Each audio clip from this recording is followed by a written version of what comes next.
អ្នកដែលធ្លាប់ប្រើកុំព្យូទ័រជំនាន់2000ជាងអីហ្នឹងឃើញរូបភាពនេះហើយ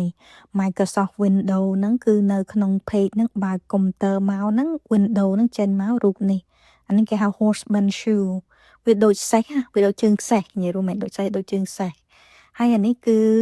Antelope Canyon អាហ្នឹងក៏នៅក្នុង Microsoft Windows ដែរអានេះគេធួគេទៅលេងហ្នឹងគឺនៅរដ្ឋ Arizona Antelope Canyon ហ្នឹងវាមាន2វាមាន upper ហើយនិង lower មានអាក្រោមហើយនិងអាលើពួកខ្ញុំមកនេះមកលេងនៅខាងលើខាងលើហ្នឹងវាផ្លូវវាស្រួលដើរ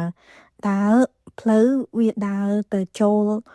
one way ឯងចូលផ្លូវតែមួយហើយចេញមកផ្លូវផ្សេងអត់អាចត្រឡប់ក្រោយវិញបានទេស្អាតមែនតើនៅក្នុងហ្នឹងហើយយើងត្រូវធ្វើហ្នឹងតាមធัวហ្នឹងអ្នកដឹកនាំគឺខាងគេហៅ Native American ណា American Indian ណាពួកគាត់ទៅគេហៅ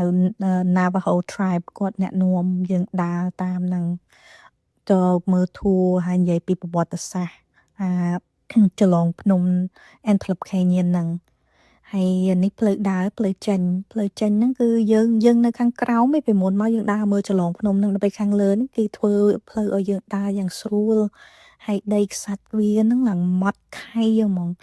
អាចលងភ្នំហ្នឹងគឺបង្កើតចេញមកពីដីខ្សាច់ត្រូវទឹកច្រើនទៅคล้ายទៅជា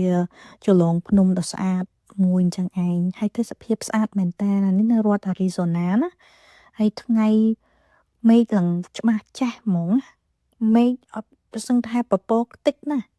ហើយនៅចលងភ្នំហ្នឹងក៏គេធ្វើជាទំនប់ដែរទំនប់ដូចអឺ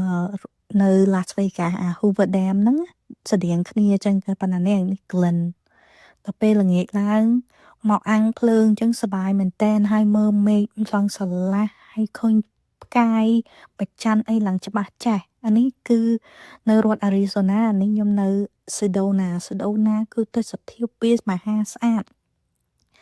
និយាយរួមទេសភាពទៅហ្នឹងគឺសប្បាយមើលហ្មងហើយពេលយប់វាត្រជាក់